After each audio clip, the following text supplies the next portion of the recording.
Kan jy vanmôre ook getuig dat die goedheid en guns van God oor jou lewe groot is?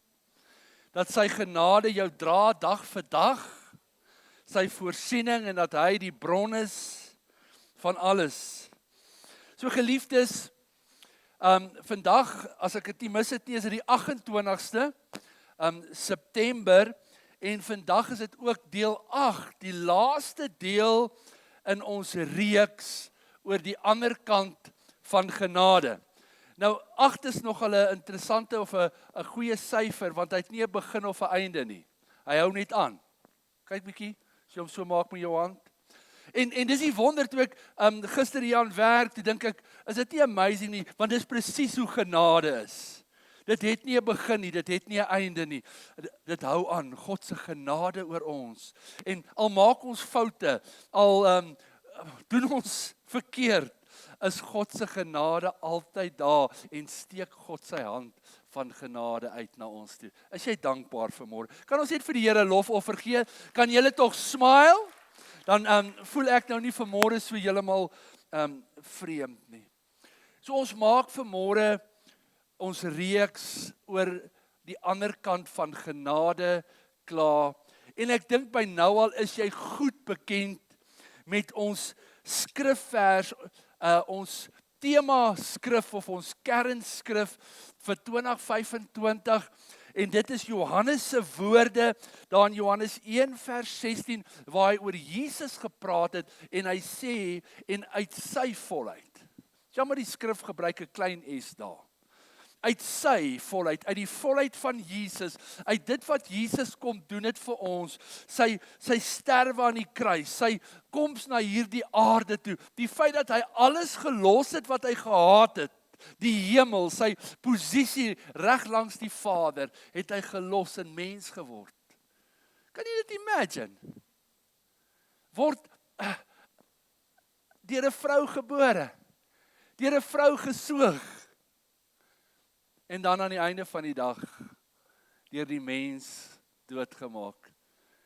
Maar, sodat ek en jy vandag kan leef, sodat ons in die genade kan leef. Wil jy dit nie saam met my net lees vanmôre nie? En uit sy volheid het ons almal ontvang, ja, genade op genade. En miskien kan jy dit nou nie so lekker onthou nie, maar net om jou gedagtes te verfris.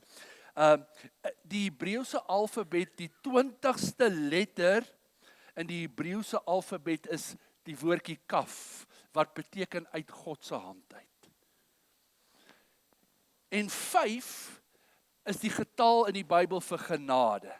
So 5 maal 5 is gelyk aan 25.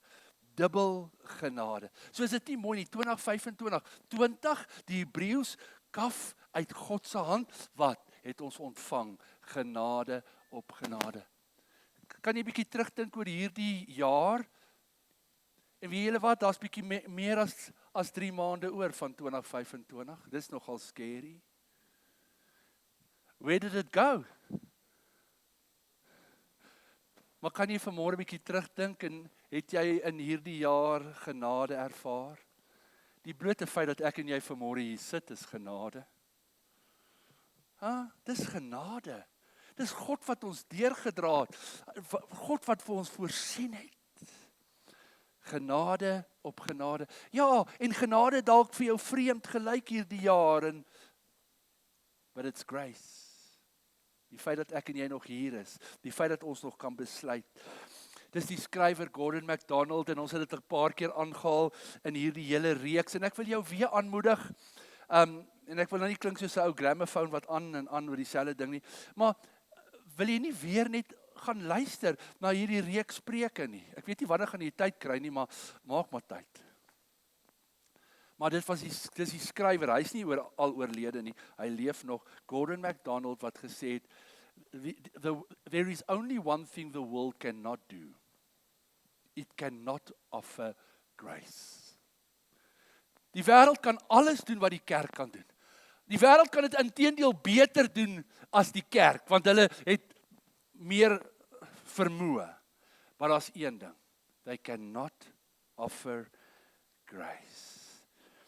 En Augustus maand, in die begin van Augustus maand, het ons hierdie journey begin aan die ander kant van genade.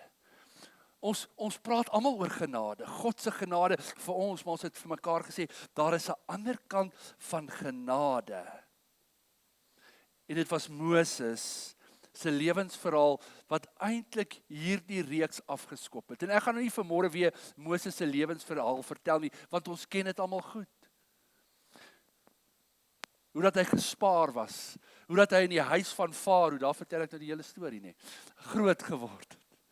Hoe hy 'n man doodgeslaan het, hoe hy gevlug het, hoe dat God se genade hom gaan kry het, daar ver agter in die woestyn, terwyl hy skape oppas. En God roep hom. Ten spyte van die good, the bad and the ugly. En is hierdie vers wat ek net 'n oomblik by wil stil staan, waar God vir hom vra, toe God met hom praat daar in die woestyn, so wat het jy in jou hand? En hy sê 'n staf. 'n Stuk dooie hout. Dalk het hy dikwels op daai stukkie hout so gelê en gewonder oor sy lewe. Die geleenthede wat hy misgeloop het. Hoekom het ek daai man doodgeslaan? Hoekom dit? Hoekom dat? Hoekom die ander? Daai selfe droë stukkie hout wat hy sy skoonpa se vee mee aangejaag het. Maar wat gebeur? Die oomblik toe God se genade hom raak sien en God sy genadige hand uitsteek, verander God daardie dooie staf in 'n magtige instrument. En die krag het nie gelê in daardie staf nie. Die krag het ook nie gelê in Moses nie. Die vermoë het gelê by God. Maar God vra vir hom, wat het jy? Wel, ek het 'n staf. En julle weet op 'n stadium dan sê hy, toe Moses nou besluit om terug te gaan, hy sê, hy vat die staf van God saam. So, toe ons begin het ek vir jou gesê, ons het elkeen 'n lewensverhaal.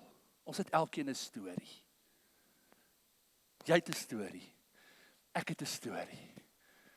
Party stories is mooi, party stories is minder mooi, party stories is baie de mekaar, party stories wonder jy, hoe gaan dit ooit aan die einde van die dag regtrek? Maar ons het elkeen 'n lewensverhaal. En ek het vir jou gevra, wil jy nie bietjie oor jou lewensjourney weer gaan besin nie? Wil jy nie dit gaan neerskryf?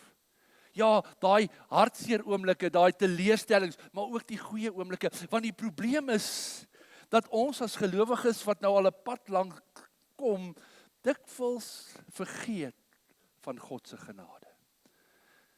En meer vergeet ons dat ons ook genadedraers moet wees. Wat van jou storie?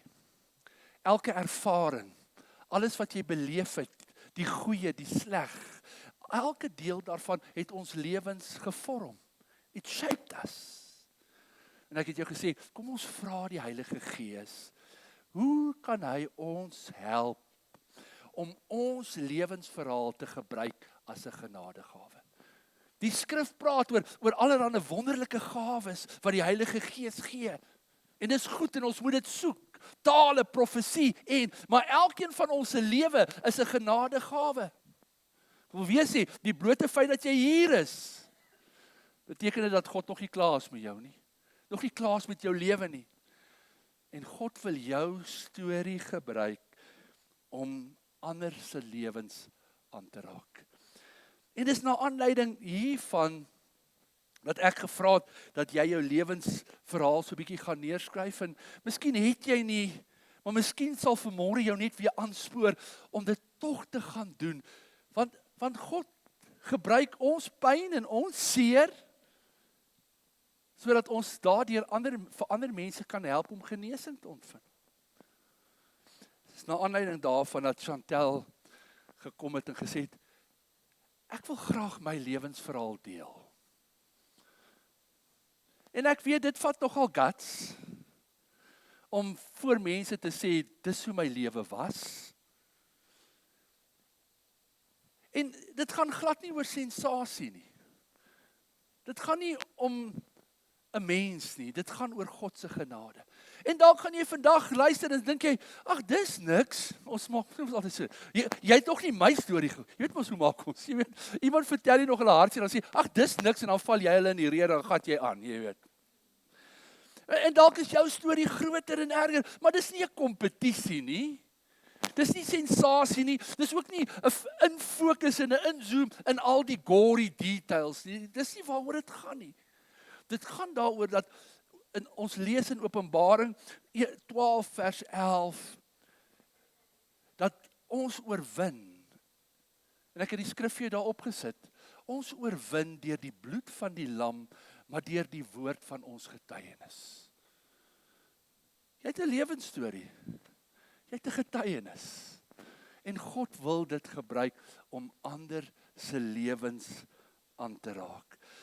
So ek het vir Chantel gevra om haar lewensverhaal met ons te kom deel en sy gaan dit deel en toe ons gepraat het, het sy gesê, wel sy gaan nou nie alles vertel en nie, maar sy wil dit graag deel want dis bevrydend. Hallo? Dis bevrydend. So, sy gaan met ons share en dan gaan ek aan die einde net 'n paar gedagtes met jou deel. Is jy reg, Chantel? So ek gaan nou hierdie ding op jou kop sit, want ek gaan nie iets in jou hand gee nie, want dan gaan jy jou hand beweeg. So kan ons net vir 'n welkom gee, want ek moet net sê, dis taaf om hier voor te staan, hoor.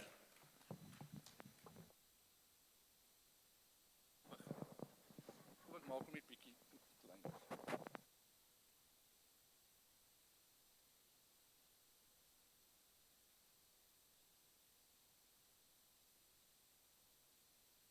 Jy mekaar krap of al oorbel uitdruk of iets dergeliks doen nie. Kom ek help net. Baie makliker om homself aan te sit vir jouself. Is hy reg? Is hy gemaklik? Ja. Iets is nie reg nie. Is jou pony wat wag, laat ons net onder jou Sit pony. hom onder die bout. As ek is nou nie gewoond aan 'n pony nie. Daar is hy. Nee. Okay. Werk hy nou? Hy Okay. werk. Okay. Dirk sal jou. Kan ons net weer vir haar sê, well done. It's like some do. Amen. Okay, dankie. Hallo julle. Ek was nie nervous nie, nou is ek. Okay, ek gaan net begin, okay. Toe ek 4 jaar oud was, het my ma en pa geskei en toe het my pa getrou. Okay. Okay. Okay. Toe het my pa getrou met my stiefma. Sy was 'n baie wrede vrou. Sy het ons baie aangerand. As ons teruggekom het van my ma, want ons het toe by my pa gebly. As ons na 'n naweek wat ons by my maale was, dan sou ons gewoonlik 'n pak gekry het, want ons het houdings en sulke goed en ook emosioneel het sy ons baie mishandel. Okay, sorry dat ek dit geasemhaal. So toe het my ma weer getrou met 'n ander man. Hy was ook baie wreed. Hy het haar mishandel en haar geslaan en sulke goeders. En toe hy en sy geskei het, toe trek hy en hy pleeg toe selfmoord. En my ma ontmoet toe weer 'n ander oom, dis my stiefpa wat ek my stiefpa noem. Ek was toe 14 jaar oud gewees, toe besluit ek gaan by my ma gaan bly. My sussie het toe by my pa en my stiefma gebly, so sy het deur al daai jare, dankie, ek bewe baie, hoor julle dit? Okay, so sy het al daai jare by my pa en my stiefma gebly, so sy was nog die hele tyd in daai tyd mishandel tot na skool. Sy was baie vieslik geweest met ons. So toe ek by my ma en my stiefpa gaan bly, toe het my stiefma vir my pa gesê om my af te skryf. So ek het glad nie kontak met hom gehad nie. Ek het hom wel skelm so 2 of 3 keer gesien wat hy by my kom kuier het wat my stiefma nie geweet het nie.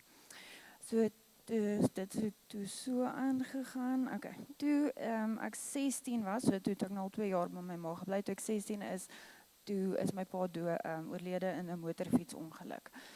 Toe wil ons my sussie by my stiefma gaan uithaal, maar sy wou toe nie gekom het nie, want sy was te bang geweest vir my stiefma en wat sy aan haar gaan doen en sulke goed. Sy was mind games met mense gespeel, so dit was glad nie lekker nie, mense was vreeslik bang vir hom. Okay, so ja.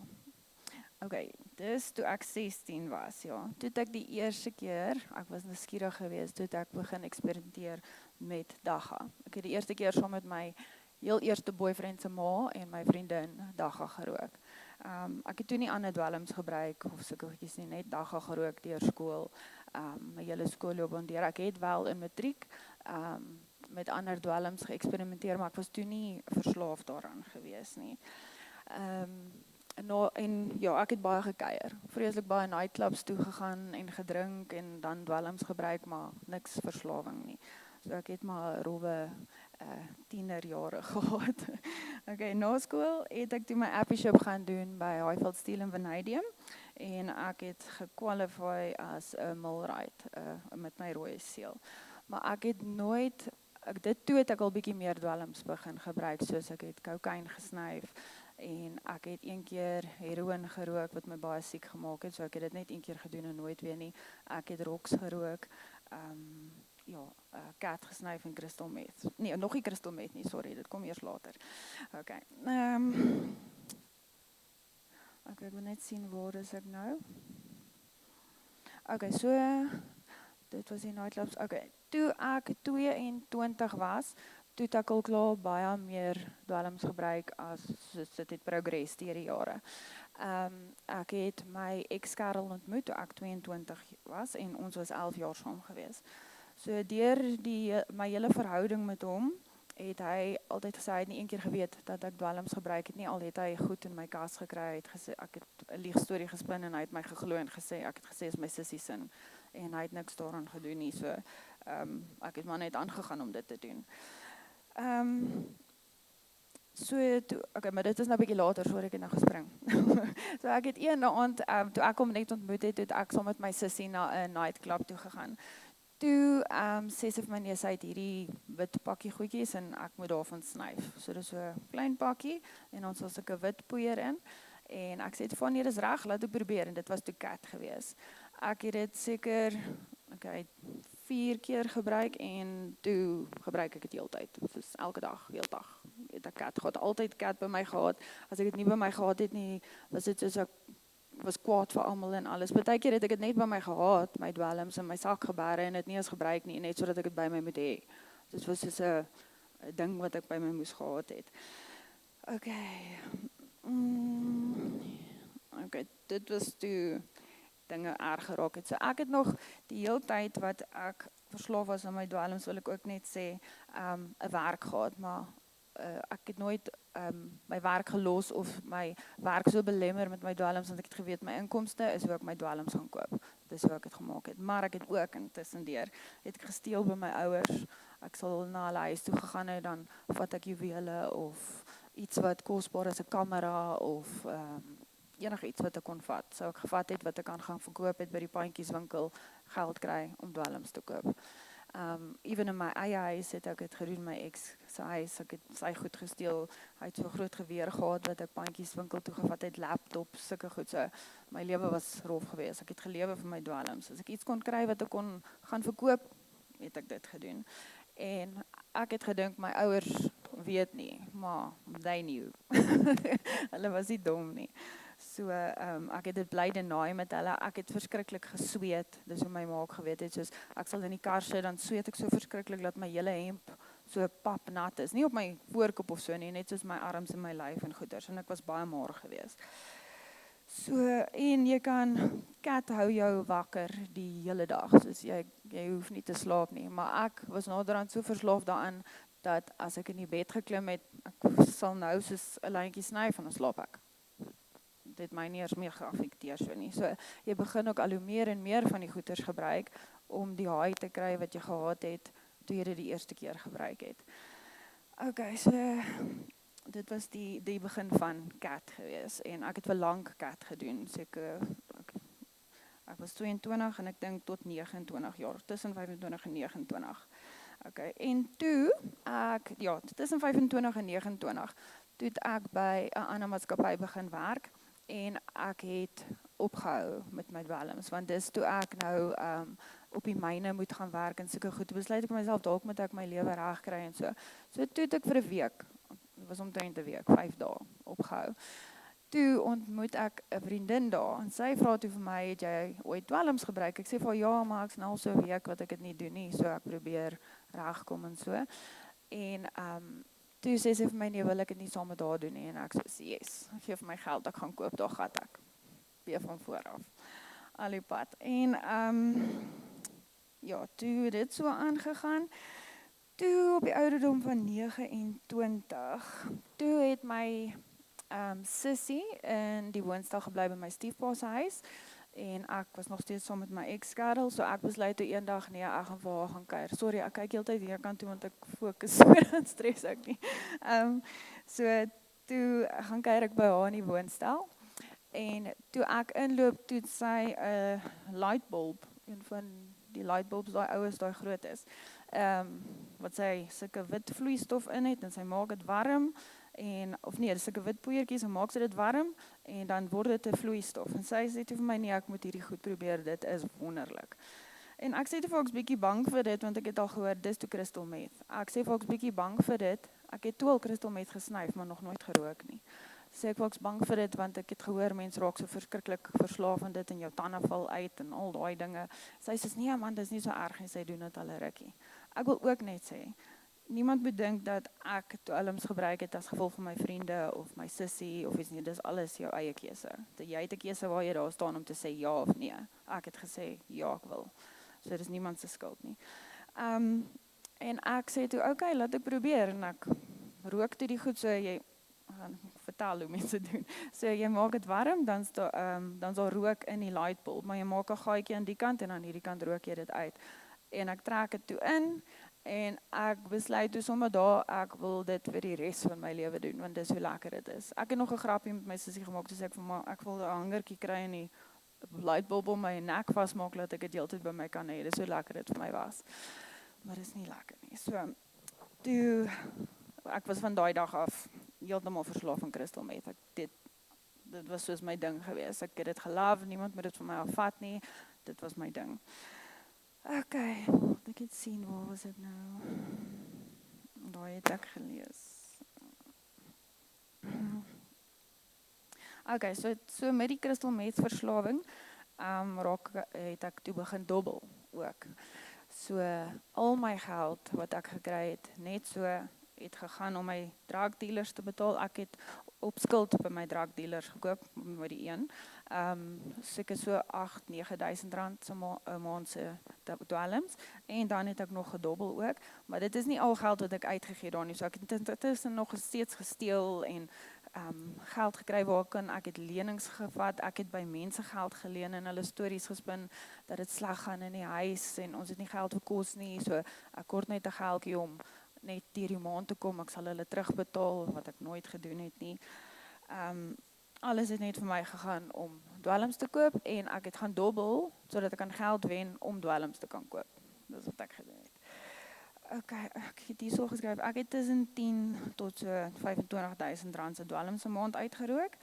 En met dit alles het ek nie meer 'n verhouding met my ouers gehad nie. Ek het nog steeds met hulle gepraat, maar ek het geweet dat hulle weet dat ek dit goed doen, maar ek het kwaad geraak vir hulle as hulle my aangevat het daaroor of iets daaroor gesê het, dan praat ek nie met hulle nie of ek gaan net. En ek het al hierdie goeters by myself gedoen. Ek het nie vriende gehad saam wie ek dit gedoen het nie. Ek het 'n spieël in my kamer gehad. Ek het nou my kas was hierso. Dan sou my ex in die huis gewees het en dan het ons 'n groot spieël teen daai muur. Dan sal ek hierso staan en rook om seker te maak hy kom nie in die gang af nie. En as hy doen, dan werk hy goed. Dus ek het dit soos in die huis, in die kamer langs hom gedoen en hy het nie geweet nie. So dis hoe ek dit gedoen het. Dis okay, so tussen hierdie stories deur het my ma en my stiefpa toe geskei. Hulle eie paadjies gegaan, maar ek het nog steeds 'n goeie verhouding met my stiefpa gehad, nog steeds baie dae gaan kuier, tot so rukkie terug. Toe trou my ma met hom Anton. Ek noem hom my pa. Ja. So toe ek 33 jaar oud was, so hierso is my lewe toe net 'n gemors, alles is net 'n gemors gewees. Toe ek 33 jaar oud was, dit was 2021 gewees, toe dit was net na COVID. So in COVID tyd, ek het 'n baie goeie werk gehad by 'n goeie maatskappy. Ek het die hele workshop vir hulle geran en alles, nog steeds my dwelms gedoen, maar ek het dit gedoen. En ek het toe masjiene by hulle gesteel. So die ding wat my weggegee het, hoe almal my uitgevang het, is hulle het so 'n groot masjien, dit was 'n konstruksiemaatskappy wat daai konkreet in die grond losmaak. So dit is so 'n groot masjien. Ek het daai ding in my kar gelaai en hom Pandjieswinkel toe gevat.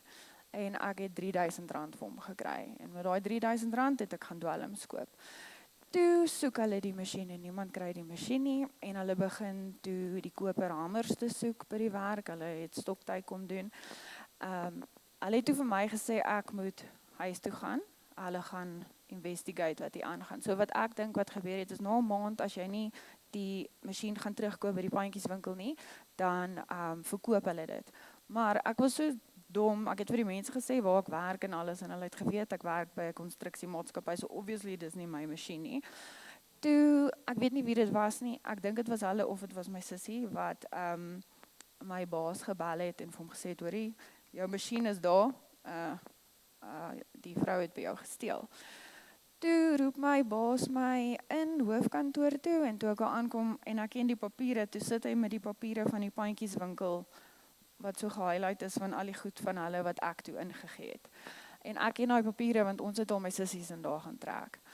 So my sussie is ook nog die hele tyd op dwelm, so sy het vir my maale gaan vertel van wat aangaan, want toe verloor ek my werk. Hulle het gesê ek gaan huis toe gaan en hy gaan 'n saak van diefstal teen my maak en ek gaan hof toe gaan en ek gaan tronk toe gaan. So toe skrik ek verskriklik groot. Maar ek het nie my ouers of my ex gesê nie. So toe ek nou heeltyd sukkel ek met al hierdie goed op my eie en ek het niemand om te vertel nie, net my sussie het geweet van alles want ek het haar vertel en daar was iemand wat ek moet vertel het as ek tronk toe gaan, hoorie, julle weet waar om my te kry. So toe sit ek voor die Pandjies, nie die Pandjieswinkel nie, die China winkel, ek onthou dit het nog so gereën en toe sê my sussie sy gaan my ouers alles vertel en ek sien toe my stiefpa. So ek gaan van my stiefpa praat en hierdie is my pa, dat almal net kan verstaan. So toe sien ek my stiefpa bel my heeltyd en ek wil toe nie die foon antwoord nie, want toe weet ek hulle weet nou alles. En hoe gaan ek my ouers wys? Wat gaan ek vir hulle sê? Toe dink ek nee, ek gaan net die kar deur die venster ry en hoop iets steek my in die nek en ek gaan dood.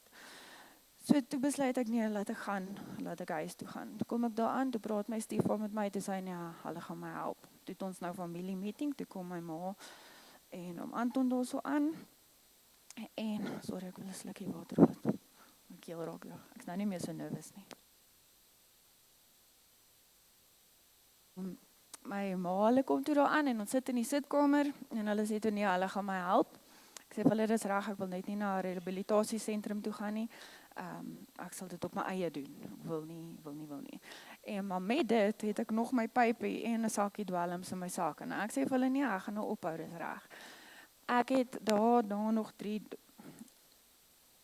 ek hoef nou nie eers hierdie te lees nie. Ek het nog 3 dae lank het ek gebruik. Daar was die 4de Februarie gewees. Ek het daarna nog dwelms gaan koop intussen. En toe op die 7de, toe ek wakker word, toe besluit ek kan nie so aangaan nie, my lewe moet verander. Ek kan nie, ek het niks meer nie, wat gaan ek doen? Ek is op pad tronk toe. Ek is eintlik 'n goeie mens, ek het 'n brein, ek is nie dom nie, ek kan werk, so wat doen ek met my lewe? En ek besluit toe nee, is reg, ek hou vandag op. Ek bel toe my ma en oom Anton, ek sê vir hulle, vandag is actually die dag wat ek ophou. Ek het genoeg gebruik voor dit.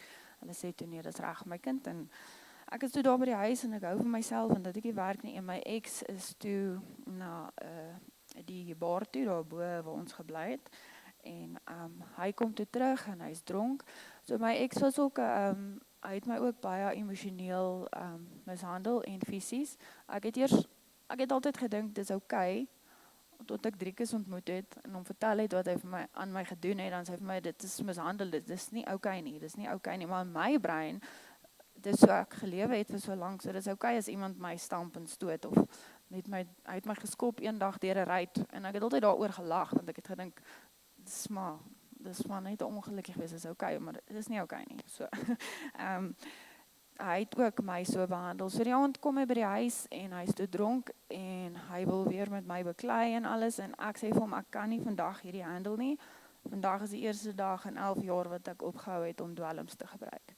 En hy freak toe uit. Hy sê vir my ek is so sleg en my maale moet my kom haal en hulle kom haal my toe en ek staan in my ma se huis toe. So toe begin die onttrekkingssimptome. My stiefpa, John, het toe intussen met my baas wat my wou wat die saak teen my wou maak met hom gepraat en hulle het toe gesê nee, is okay en hy het hom vertel ek's op dwelms en alles en hulle sal nou nie 'n saak maak nie en ons het al die goed by die pandjieswinkel en John het saam met my gegaan en het ons alles gaan terugkoop, dienste goed teruggekoop, dit vir hom teruggegee. My maale het, ek gaan nou my onttrekking vertel, ek wil net sê intussen, my maale het toe almal gekontak wie ek geld geskuld het. Dit was soos oor die R50,000. Ek weet nie presies nie, hulle sal my seker nooit sê nie, maar dit was baie geld gewees wat hulle mense moes terugbetaal het om my skuld af te betaal.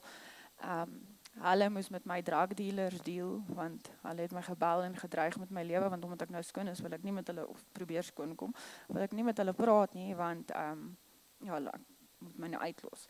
So my ouers het met daai gedeelte gedeel, terwyl ek besig was om met my onttrekkingssimptome. So toe bly ek by my maale en die onttrekkingssimptome is verskriklik. Ek sal dit nooit vir niemand toewens nie. Niemand nie. Soos die eerste dag wat ek skoon was, ek sou hier gestaan het, dan raak ek in die slaap en sal ek hier val in slaap. Soos jy kan nie wakker bly nie. Jy kan net nie wakker bly nie. Ek sit op die bed en dan sal ek 'n conversation met hulle en dan raak ek net in die slaap so. Jy het nie lus vir die lewe nie. Jy wil nie opstaan nie. Ek het verskriklike lyfpyne gehad. Dan begin ek weer bewe. Ek het verskriklike lyfpyne gehad. Ek het angsaanvalle gekry dat my ma en Anton, as ek op die bed gelê het, dan lê ek so met my maag baby dan sit, Anton op my bene en my ma sit op my boude en dan massage hulle my rug want jy ruk so en kopsere. Ek het verskriklik geëet, ek het so vet geword, ek het baie chocolates geëet. Soos ek het in die aande wakker geword, dan is jy wakker in die aand, maar deur die dag wil jy slaap, so in die aande dan eet ek al die chocolates, hulle het altyd vir my slaps gekoop en die volgende dag is dit klaar gewees. En toe het ek ook nog steeds gerook, sigarette gerook, so dan sit ek in die aande daar en dan gee ek my maale angs, want hulle dink ek wil by die huis uitsluip, maar eintlik wil ek net gaan rook. So hulle het ook bitter min geslaap, want hulle moes na my gekyk het. Die kleur blou het my vreeslik geïrriteer. So die kamer waarin ek gebly het met my maale was donkerblou geweest. Ek kon nie, dit het my aggressief gemaak, vir een of ander rede. Maar ek love blou nou, ek het baie blou kamers in my huis. Ons kamer was blou. So, ja, toe is ek deur die onttrekking, en ek het van die eerste dag wat ek gesê het ek gaan ophou dwelms gebruik, nog nooit ooit weer 'n craving gehad om dwelms te gebruik nie. Ek weet nie, genade van die Here afdaai, dis waar dit inkom. Ek het nooit gedink ek gaan nou my drug dealer bel en net ietsie gaan koop of niks nie. Ek het nog nooit weer so feeling gehad dat ek dit by my moet hê of by my wil hê of so. Ek wil glad niks met dit te doen hê nie. Laat ek nou net kyk, waar is ek nou? Okay, dan so ja. Okay, toe ek nou deur die onttrekkingssimptome is en so aan, toe het ek saam met my stiefpa John, hy die woonstel in sy erf mos gehad, so my sussie hulle is toe daar uit, en ek help hom toe om die woonstel reg te kry, weer mooi te maak en alles, so dit het my ook besig gehou, soos my soos terapie, ek hou van verf en teel en sulke goeders, toe doen ons dit, en ek trek toe weer in die woonstel in by myself, maar ek mag nooit, terwyl ek by my maale gebly het, hulle het nie laat ek uitgegaan het, soos ek was soos 'n laerskooldogtertjie, hulle het my so opgepas. Ek mag nie uitgegaan het saam met my vriende nie. Ek mag my foon by my gehad het, maar hulle het my ook dopgehou. Ek het ook met die onttrekking saam, dit was ook vir my baie erg. Ek kon nie heeltyd by die huis sit nie, omdat ek 'n social mens was. So, maar ek mag nie uitgegaan het nie. So dan sê ek vir hulle moet my asseblief net saam met hulle vat, Spar toe hierso bo, en dan gaan eet ons net iets. Dan loop ek in Spar en dan kry ek 'n angsaanval want ons te veel mense om my. Ek kan nie met dit deel nie. Dan loop ek uit, dan huil ek hysteries, soos ek weet nie hoekom nie, maar dit was so. Al wat my gekalmeer het, is ons in die kar geklim het en dan ry ons en ek maak die venster oop. Ek kan die hele dag rondgery. Dit was vir my baie lekker, maar ek bestuur nie, maar obviously dan die wind wat in my gesig gewaai, dit het my gekalmeer. Daai was vir my so, okay, ek's okay. So, maar dit het beter geraak met tyd.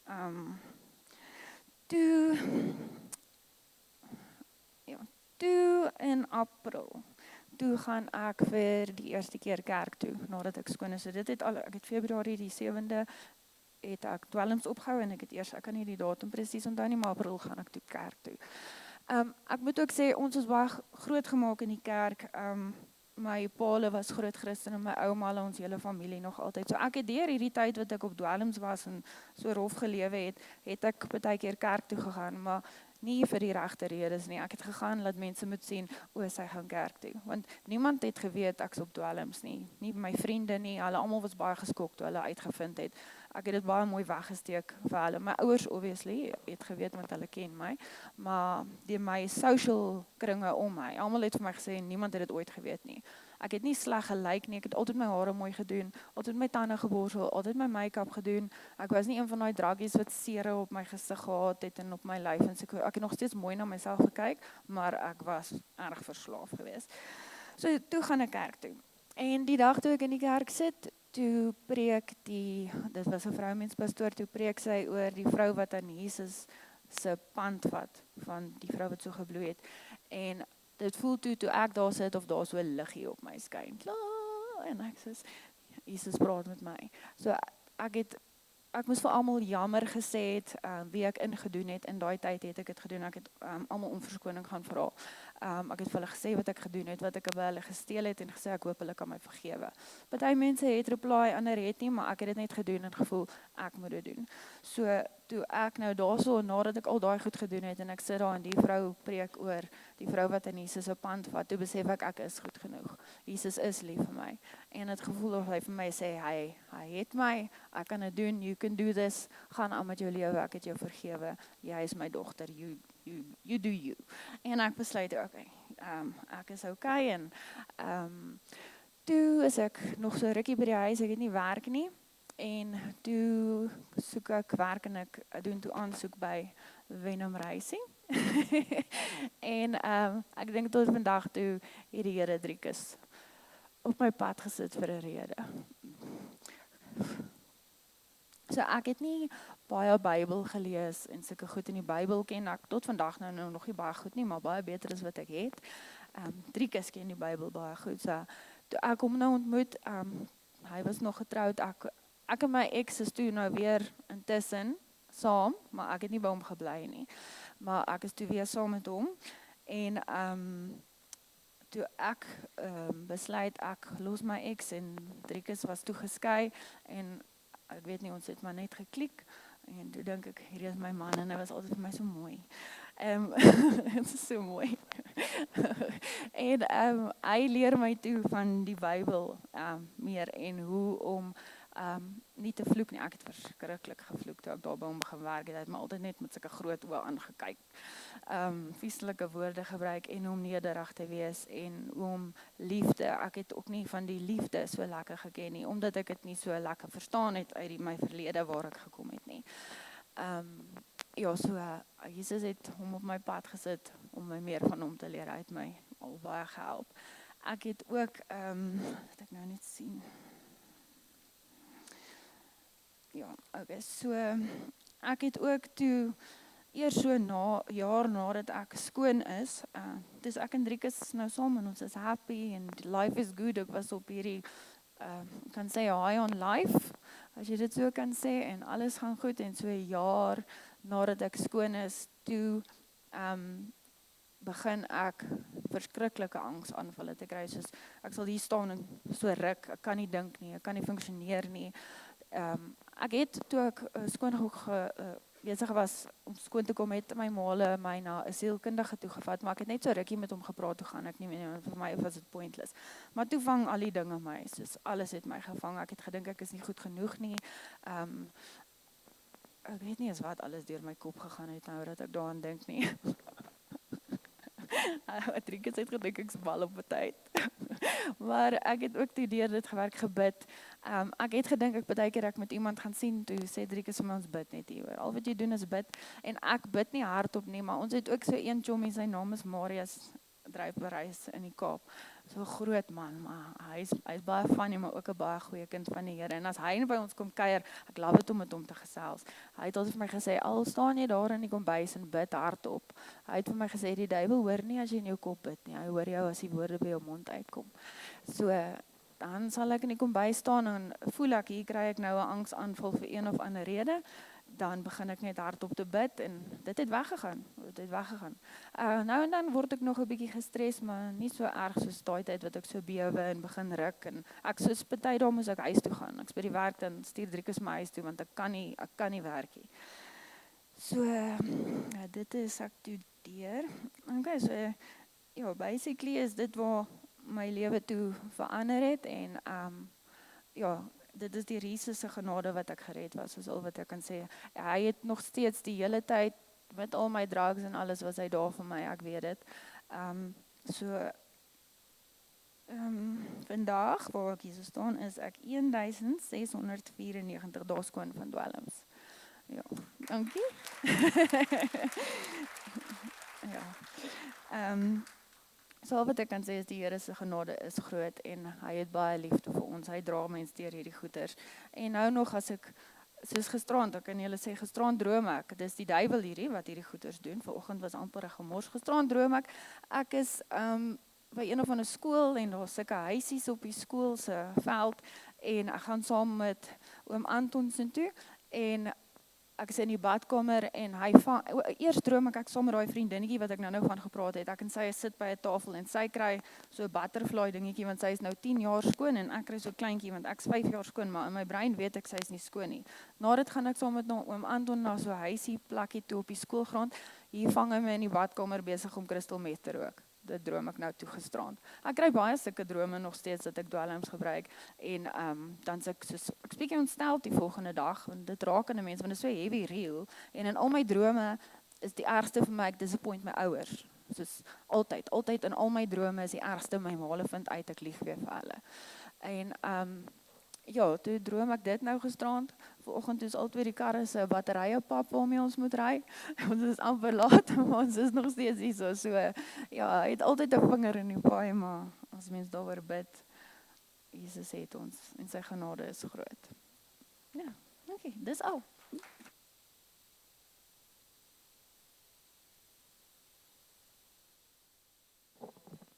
En al die eer kom U toe. Bly net. Al die lof en al die eer kom U toe. U is waardig, so lofwaardig. Halleluja, prys sy naam. Al die lof en al die eer kom U toe. Ek het in my gesprek met Chantel vir haar gesê dat sy moet weet as sy getuig sal die vyand nie gelukkig wees nie. En die duiwel sal alles probeer om haar te laat twyfel. En daarom wil ek vanmôre vra dat ons sal staan as gemeente. Ons hande sal uitsteek. En ons gaan haar salf. En ek wil vanmôre namens haar vir haar ma en vir Anton sê baie dankie dat julle volhard het. Ek dink julle moet eendag julle kant van die storie getuig.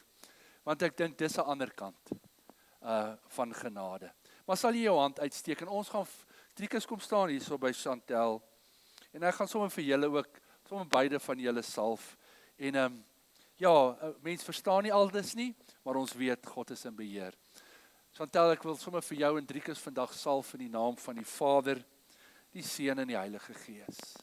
En vandag as gemeente wil ons hande uitsteek en wil ons julle toemaak met ons gebede. Want ons weet die vyand gaan rond soos 'n brullende leeu en hy kyk wie hy kan verslind. En ons weet hy is nie tevrede nie. Maar ons weet vanmôre dat hy wat in ons is, groter is as hy wat in die wêreld is. En daarom wil ons vandag die bloed van Jesus oor jou pleit, Chantel, en jou toemaak en vir die Here vra om sy engele aangaande jou bevel te gee om 'n laar om jou te trek en dat hy jou sal bewaar van elke aanslag. En dat die Here jou lewensverhaal, jou genadegawe sal gebruik om ook ander uit hierdie donker put te red. Here, vou hulle toe met u genade, u goedheid en u guns, is ons gebed in Jesus naam. Amen en amen. Loof die Here. Julle is welkom om julle sitplekke te neem. Ek en hierdie botteltjie wil nie saamwerk nie. Dit is nou die tweede keer wat ek hom drop. Geliefdes, is dit nie wonderlik dat God ons kan red nie, en dat hy ons vry maak, deur sy groot genade. Daar's 'n klomp skrifte wat op die blaadjie is, en ek gaan nie daai skrifte met jou deurwerk nie. Jy kan dit gaan lees by die huis. Dalk sit jy vandag hier en wonder jy oor jou eie lewe. Maar in Hebreërs lees ons van al die geloofshelde, die groot name. Maar dan daar in Hebreërs 11 vers 37 lees ons niemand se naam nie. Maar ons lees van mense wat in stukke gesaag is, mishandel is, vermoor is, en. En dan kom die bemoediging, maar ook die vermaning dat ons oë gefestig moet hou op Jesus Christus, want hy is die volleinder van ons geloof. Net in hierdie week, en ek wil nie daaroor uitbrei nie, is Christendom grotendeels aangeval deur uitlatings wat gemaak is. En mense wonder, en mense twyfel, en mense spot. Maar as ek en jy nie ons oë gefestig hou op Jesus nie, die begin en die volleinder van ons geloof nie, kan ons ook moedeloos raak, kan ons ook uitsak. Dalk dink jy, maar hoekom draai goed nie uit in my lewe nie? Hoekom werk die genade van God nie vir my nie? God se genade werk. Maar God het sy eie pad. God het sy eie plan. En jy kan gaan lees daar waar ons aangemoedig word eintlik om te volhard en aan te gaan en nie toe te laat dat die vyand dit reg kry om ons moeg en moedeloos te maak nie. Maar ek wil graag hierdie reeks net afsluit met daai 5 stappe. En ek wil jou vra om dit ergens te bære. Ons moet dit eintlik nie bære nie. Ons moet ergens opsit waar ons dit elke dag kan sien. Want ons gaan deur al hierdie weke en ons praat oor die ander kant van genade, maar elke dag het ons te doen met mense wat genade nodig het. Ons sit nou die middag, stap ons in by 'n restaurant waar ons wil eet, en ons het daar oorgebly by die lodge, en toe ons instap, vra ek sommer vir die vroukie wat daar werk, vir die spyskaarte. Nou ons is 'n groep van 8 mense, en sy sê, sy gee vir my 'n paar, ek sê nie, maar ons is 8 mense, sy sê nee, ek kan nou nie vir al die spyskaarte gee nie, want hier buite is dalk ook mense wat wil bestel of wat ook al, maar dadelik vervies ek my vir, jy weet, en is somme chouka, toch toe, maar weet jy wat, ons sal regkom, jy weet, en ek sien toe ons hele groep is so bietjie knorrig vir die girl, en later sê Breggie, ja, ek sien die vrou is swanger, miskien is sy nou al die hele dag op haar voete.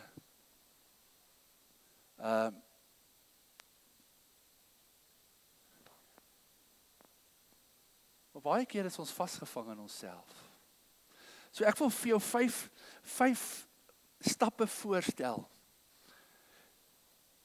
om hierdie hele reeks mee af te sluit. Want wat help het ons praat al hierdie weke oor die ander kant van genade, en ons file dit. Jy weet, op my lesenaar elke week het ek nou al so in 'n bindertjie gesit, so vandag sit ek die laaste, en dan sit ek hom toe, dan file ek hom. Maar ons word nie gevra om kennis op te doen nie. Daar's baie kennis, maar daar's min wysheid. En wat het Moses gebid in Psalm 90? Here, leer my om my dae so te tel, dat ek 'n wyse hart kan bekom. So kan ek vir jou 5 goed share, en jy het dit op die blaadjie. Kom ons gaan na die bron van genade toe. God is die bron van genade. Mense kan goed wees vir ander, maar genade het sy oorsprong by God. Die meeste van ons is nie van nature genadig nie. Nie in ons natuur nie. Ons natuur is selfsugtig. Maar die sleutel is om die Heilige Gees toe te laat om in ons te werk, sodat hy genade in ons kan voortbring.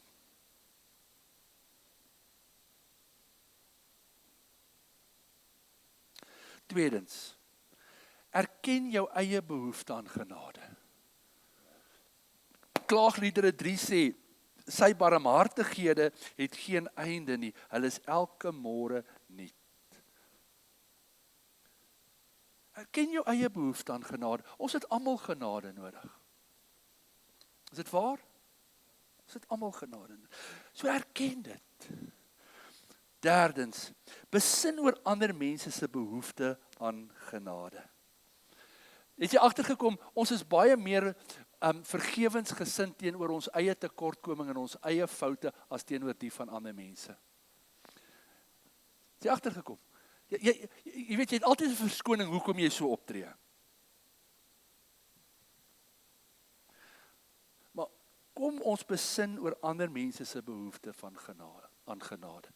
Geliefdes, almal het genade nodig. Die wêreld is vol seer mense. Die wêreld is vol seer mense. En gawes van genade is so salf vir 'n verwonde siel. So kom ons besin daaroor. Vierdens, vra God om jou hart met genade te vul. Ons kan nie uit onsself uit voortdurend genadig wees nie. Vir 7 weke preek ek daaroor. En een aand, jy weet, ek dink toe by myself, weet, ons gaan nou sit, ons is op vakansie, wat jaag ons? Niks nie. Maar nou is ons ietsie grimmig, omdat ons nou tussen ons 8 nou net 5 of 6 spyskaarte het. Het jy, lei dit 'n klokkie? Daar's niks wat my gejaag het nie. Ek het die hele aand gehad om te eet. Maar weet wat het gebeur? Kom vertel vir julle nou.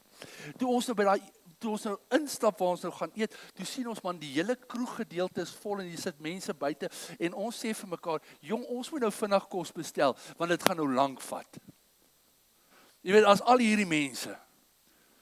En julle ken mos nou my geaardheid, jy weet, nou gaan vra, nee sê die ou, dis almal locals, hulle is maar nou maar hierso, hulle kuier nou. Maar ons is nou bang, almal wil eet, so ons wil net eerste wees. Hallo. Vra God om jou hart te vul met genade. En dan 5dens, wees op die uitkyk vir geleenthede om genade te bewys. Ons is van nature ingestel op dit wat ons sal bevoordeel, nie ander nie. Dis maar so. Wat kan ek hier uitkry? Jy weet, hoe kan ek skoor? Jy weet, ons is geneig om te kyk of ander ons goed sal behandel. Jy weet, dadelik kom dit by jou op, okay, as jy nou so met ons werk, dit sal die voetjie bepaal. Jy moet nou nie vir my so kyk asof julle nou so heilig is en ek nou so sleg is nie. Dit sal die voetjie bepaal. As jy mos nou, hier sit Ian en Zelda, hulle werk elke dag, so as jy my goed behandel, sal ek dit oorweeg om jou goed te behandel. Hallo? Amen of eina? Geliefdes, kom ons kyk eerder of ons iemand anders 'n onverdiende geskenk kan gee. Wat as? En ek sê dit nou nie omdat ek nou trots is daarop nie. Maar ek weet toe nou nie of daai girltjie dalk bang was ons verklaar nou by die bestuurder of wat ook al nie. Maar so 'n bietjie het haar attitude gechange en jy weet, ek het gelukkig nie die rekening betaal nie, so ek weet nie of haar voetjie belemmer was nie. Maar weet jy wat? Wat as iemand jou sleg behandel of jou slegte diens gee en jy kies om ten spyte van daai diens hulle meer as ruim te vergoed, net omdat jy weet dat jy genade ontvang het toe jy dit nie verdien het nie. En moenie dink dit is altyd net in rand en sent nie, want baie keer het dit ons maatstaf geword. Baie keer het dit ons maatstaf geword. Maar dan is dit ook 'n kwessie van wie het en wie nie het nie, dan voel ek meerderwaardig. Maar wat van iets anderste? Wat van net 'n mooi kompliment? Weet, toe ek gister hier instap op my kantoor, gisteroggend vroeg, en miskien het jy dit eens opgemerk nie, toe ek instap, toe sien ek, okay, ek het dit gereël, het Freddy die toilette uitgeverf hieronder. Ek kan nou net sowel sê, wel, dis mos sy werk. Ek het mos vir hom gesê. Of môre kan ek vir hom sê, hier Freddy, baie dankie, dat jy hierdie toilette so mooi uitgeverf het. En alles teruggesit het, tot die gordyntjies teruggehang het, lock, stock and barrel.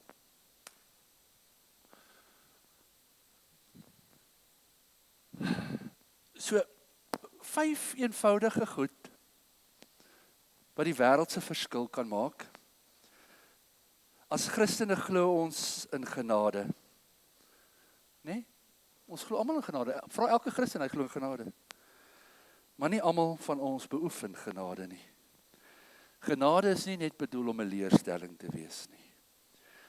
Kom dat ek en jy kies om genade ons lewenswyse te maak.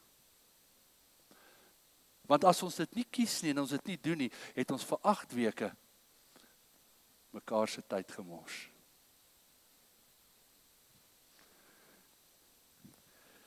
We live by grace, but we live graciously. We live by grace, but we live graciously. Wil jy saam met my opstaan vanmôre? Na die einde van 8 weke,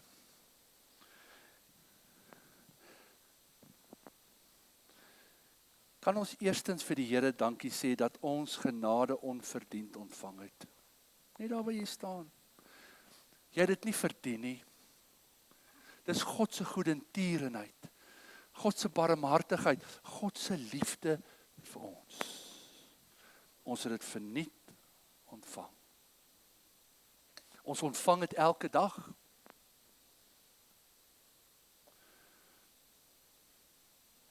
In die week vra iemand my uit oor die hele wegraping, nie wegraping ding. En ek sê, weet jy wat? Al wat ek wil sê, God was ons genadig. En ons kinders, en ons mense, en ons familie, en mense wat die Here nie ken nie. God was ons genadig. Die feit dat ek en jy hier is vanmôre, is God se genade. En net daar waar jy staan, vra die Here om jou te help, om deur sy genade te leef, maar ook om 'n genadegewer te wees, to live graciously. Die wêreld kan alles doen wat ons kan doen en dit beter doen, but they cannot give grace. Net daar waar jy staan, vra die Here. Gaan ons faal, gaan ons baie keer ongenadiglik optree? Ja.